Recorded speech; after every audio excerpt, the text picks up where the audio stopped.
اللہ الرحمن الرحیم۔ السلام علیکم۔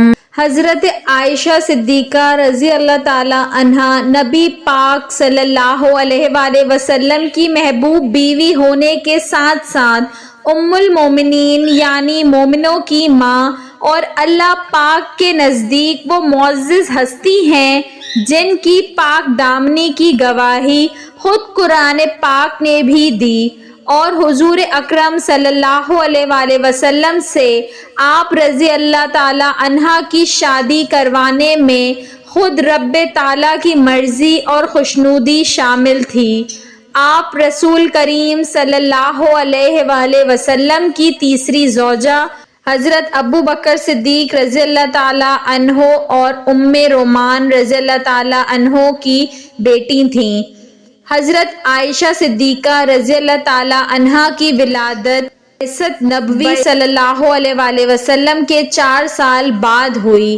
اس وقت تک آپ کے والدین اسلام قبول کر چکے تھے۔ حضرت خدیجۃ الکبریٰ رضی اللہ تعالی عنہا کے انتقال کے بعد آپ کا نکاح حضور صلی اللہ علیہ وآلہ وسلم سے ہوا۔ آپ وہ خوش نصیب عورت ہیں جن کو نبی کریم صلی اللہ علیہ وآلہ وسلم کے لیے خود اللہ تعالیٰ نے منتخب فرمایا۔ نکاح سے پہلے خواب میں نبی کریم صلی اللہ علیہ وآلہ وسلم کو دکھلایا اور پھر آپ نبی صلی اللہ علیہ وآلہ وسلم کے نکاح میں آئیں۔ شادی سے قبل حضور صلی اللہ علیہ وآلہ وسلم نے خواب میں دیکھا کہ ایک فرشتہ ریشم کے کپڑے میں کوئی چیز لپیٹ کر آپ کے سامنے پیش کر رہا ہے۔ پوچھا کیا ہے؟ جواب دیا کہ آپ صلی اللہ علیہ وآلہ وسلم کی بیوی ہیں۔ آپ نے کھول کر دیکھا تو حضرت عائشہ رضی اللہ تعالی عنہا کی جھلک مبارک تھی۔ صحیح بخاری میں حضرت ابو موسیٰ اشعری سے روایت ہے کہ رسول اللہ صلی اللہ علیہ وآلہ وسلم نے فرمایا، مردوں میں سے تو بہت تکمیل کے درجے کو پہنچے، مگر عورتوں میں صرف مریم دختر عمران، آسیہ زوجہ فرعون ہی تکمیل پر پہنچی، اور عائشہ کو تمام عورتوں پر ایسی فضیلت ہے جیسے سرید کو تمام کھانوں پر۔ حق مہر 400 درہم مقرر ہوا۔ نکاح کے بعد حضور صلی اللہ علیہ وآلہ وسلم 3 سال مکہ مکرمہ میں مقیم رہے۔ اس کے بعد آپ صلی اللہ علیہ وآلہ وسلم نے ہجرت فرمائی، جس میں حضرت ابو بکر صدیق رضی اللہ تعالی عنہ بھی ساتھ تھے، لیکن ان کے اہل و عیال مکے ہی میں قیام پذیر رہے، اور مدینہ ہجرت مکمل ہونے کے بعد جب وہاں تسلی بخش صورتحال سامنے آئی تو حضرت ابو بکر صدیق رضی اللہ تعالی عنہ نے اپنے اہل و عیال کو مدینے بلوا لیا۔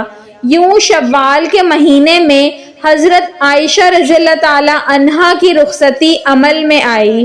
رخصتی کے لیے شوال کے مہینے کے انتخاب میں بھی ایک حکمت تھی، وہ یہ کہ قدیم زمانے میں چونکہ شوال کے مہینے میں طاعون آیا تھا اور بڑا جانی نقصان ہوا تھا، اس لیے اہل عرب اس مہینے کو منحوس سمجھتے اور اس میں شادی بیاہ وغیرہ نہیں کرتے تھے۔ نبی کریم صلی اللہ علیہ وآلہ وسلم نے اس مہینے کا انتخاب فرما کر اس غلط خیال اور جاہلانہ توہم کی عملی طور پر بے کنی فرما دی۔ رخصتی چونکہ کم سنی میں ہوئی تھی، اس لیے اس عمر کی بچیوں کی طرح حضرت عائشہ رضی اللہ تعالی عنہا بھی کھیل کود کی بڑی شوقین تھیں۔ محلے کی لڑکیاں ان کے پاس جمع رہتیں۔ ان کو سب سے زیادہ 2 کھیل مرغوب تھے، ایک گڑیوں کے ساتھ کھیلنا اور دوسرا جھولا جھولنا۔ حدیث کی کتابوں میں آتا ہے کہ ایک مرتبہ آپ رضی اللہ تعالی عنہا گڑیوں کے ساتھ کھیل رہی تھیں کہ رسول اللہ صلی اللہ علیہ وآلہ وسلم پہنچ گئے۔ ان گڑیوں میں ایک گھوڑا بھی تھا جس کے 2 پر بھی تھے۔ آپ صلی اللہ علیہ وآلہ وسلم نے پوچھا، یہ کیسا گھوڑا ہے؟ کیا گھوڑے کے بھی پر ہوتے ہیں؟ آپ رضی اللہ تعالی عنہ نے برجستہ جواب دیا، حضرت سلیمان علیہ السلام کے گھوڑوں کے بھی تو پر تھے۔ اس جواب سے اندازہ لگایا جا سکتا ہے کہ وہ بچپن میں بھی کس قدر دینی معلومات رکھنے والی اور حاضر جواب تھیں۔ آپ صلی اللہ علیہ وآلہ وسلم کو حضرت عائشہ صدیقہ رضی اللہ تعالی عنہا سے بہت محبت تھی۔ ایک مرتبہ حضرت عمرو ابن عاص نے حضور صلی اللہ علیہ وآلہ وسلم سے دریافت کیا کہ آپ دنیا میں سب سے زیادہ کس کو محبوب رکھتے ہیں؟ آپ نے فرمایا کہ عائشہ رضی اللہ تعالی عنہا کو۔ عرض کیا گیا کہ اے اللہ کے رسول صلی اللہ علیہ وآلہ وسلم، مردوں کی نسبت سوال ہے۔ فرمایا کہ عائشہ کے والد ابو بکر صدیق رضی اللہ تعالی عنہ کو۔ ام المومنین حضرت سیدہ عائشہ صدیقہ رضی اللہ تعالی عنہا کا امت مسلمہ پر بہت بڑا احسان ہے کہ ان کے مبارک واسطے سے امت کو دین کا بڑا حصہ نصیب ہوا۔ ایک موقع پر اللہ کے رسول صلی اللہ علیہ وآلہ وسلم اپنا جوتا گانٹ رہے تھے اور پسینے کے قطرے موتیوں کی طرح جلد مبارک سے نکلتے تو ان میں نور کی چمک پیدا ہوتی جو بڑھتی ہی چلی جاتی تھی۔ چہرہ انور نورانی تجلیوں کا محور بنا ہوا تھا، جیسے چاند پر تاروں کی جھڑی لگی ہو۔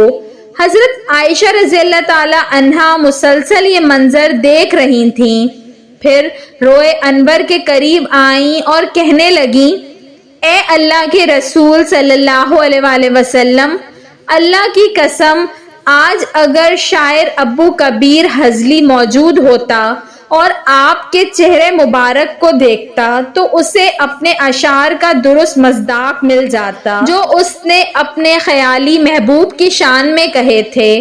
آپ صلی اللہ علیہ وآلہ وسلم نے فرمایا کہ سناؤ ذرا ہم بھی سنیں۔ حضرت عائشہ رضی اللہ تعالی عنہا نے یہ شعر پڑھا۔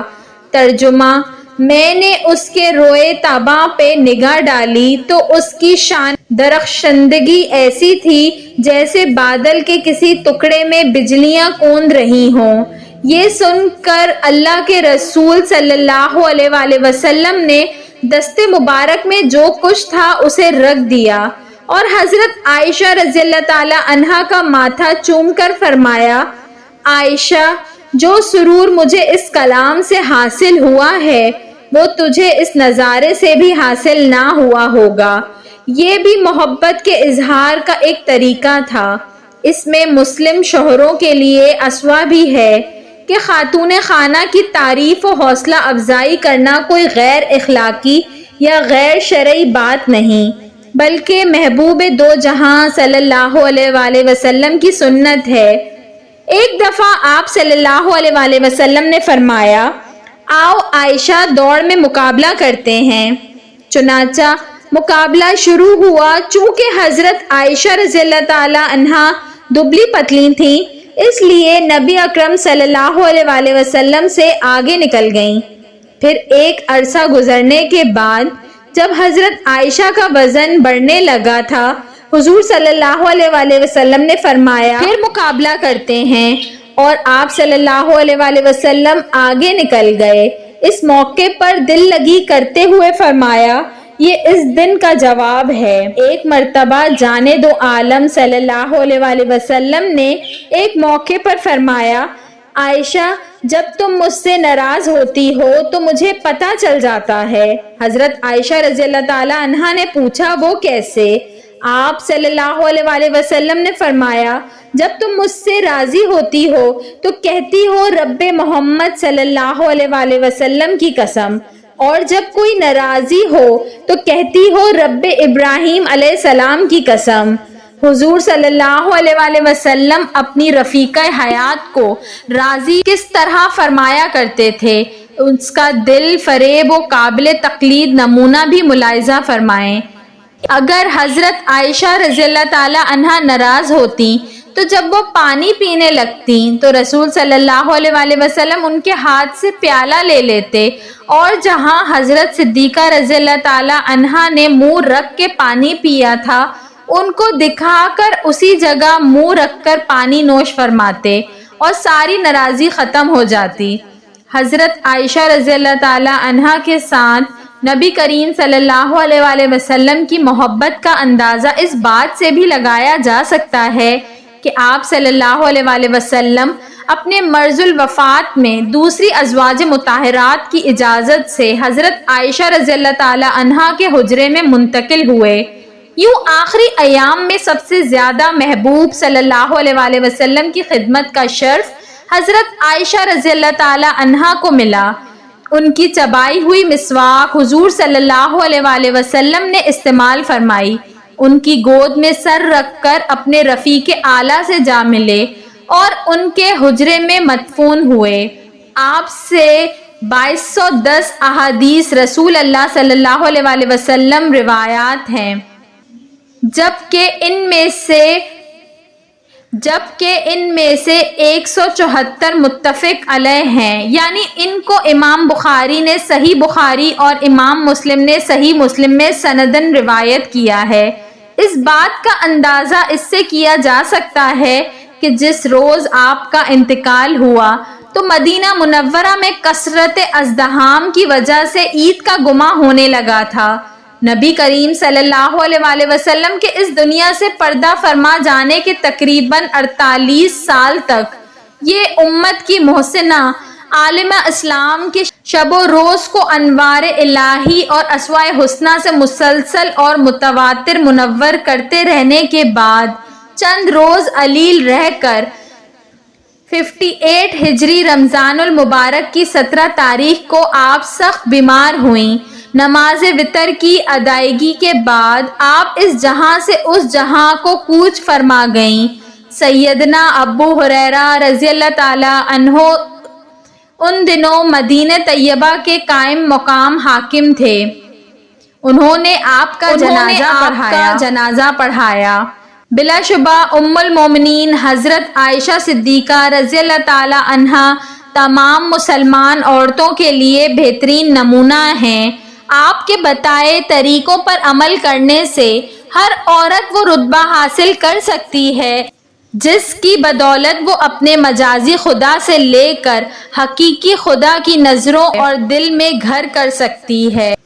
ویڈیو پسند آئی ہو تو اس کو ضرور لائک کریے گا، اور ایسی مزید اچھی ویڈیوز دیکھنے کے لیے میرے چینل اردو کہانی گھر کو سبسکرائب کر لیجئے۔ Thanks for watching. اللہ حافظ۔